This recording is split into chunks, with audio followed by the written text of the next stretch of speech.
Guys আমি আপনাদেরকে video দেখার নিয়মটা দেখিয়ে দিচ্ছি। সব ভিডিওতে এরকম লিঙ্ক দেওয়া থাকে, ভিডিও ভিডিওতে প্রত্যেকটা লিঙ্ক দেওয়া থাকে। প্রথমে এই লিঙ্কে একটি ক্লিক করবেন, আমি ক্লিক করলাম, ক্লিক করার পর এরকম একটি পেজে নিয়ে যাবেন।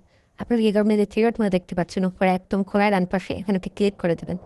একটা ক্লিক করে দিলাম, তারপরে এই যে ওপেনিং, এই যে ওপেনিং দেখতে পাচ্ছেন, এই ওপেনিং একটা ক্লিক করবেন। এই ওপেনিং একটা ক্লিক করার পরে এই যে এখানে একটা খালি ঘর দেখতে পাচ্ছেন, এই যে একটা বক্স দেখতে পাচ্ছেন, এখানে একটা টিক চিহ্ন দিয়ে তারপরে কন্টিনিউতে ক্লিক করে টিক চিহ্ন দিয়ে দিলাম। তারপরে এই যে কন্টিনিউ দেখতে পাচ্ছেন, এই কন্টিনিউতে একটা ক্লিক করে দেবেন। ব্যাস, তাহলে আপনি এখান থেকে ওপেন উইথে গিয়ে ক্রোম ব্রাউজারটা সিলেক্ট করে নেবেন। ব্যাস, ক্রোম ব্রাউজারটা সিলেক্ট হয়ে গেলে এখন থেকে আপনার প্রতিটা ভিডিও সরাসরি ক্রোম ব্রাউজারে চালু হয়ে যাবে। এই যে এরপর দেখতে পাচ্ছেন ভিডিওর পেজে চলে এসছে। আমি একটা স্যাম্পল ভিডিও দিয়ে দেখিয়ে দিচ্ছি। প্রথমে এই যে প্লেন বাটন দেখতে পাচ্ছেন, এই প্লেন বাটনে একটা ক্লিক করে দিলেন।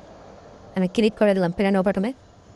ব্যাস, এবার একটি অ্যাড পেজে নিয়ে যাবে। একটি ভালো লাগলে দেখবেন, তাদেরকে চাই ব্যাক বাটনে ক্লিক করে ক্লোজ করে দেবেন। মোবাইলের ব্যাক বাটনে ক্লিক করবেন, তারপরে আবার প্লেন বাটনে ক্লিক করবেন। এবার একটি অ্যাড আসবে, আবার ব্যাক বাটনে ক্লিক করে ক্লোজ করে দেবেন।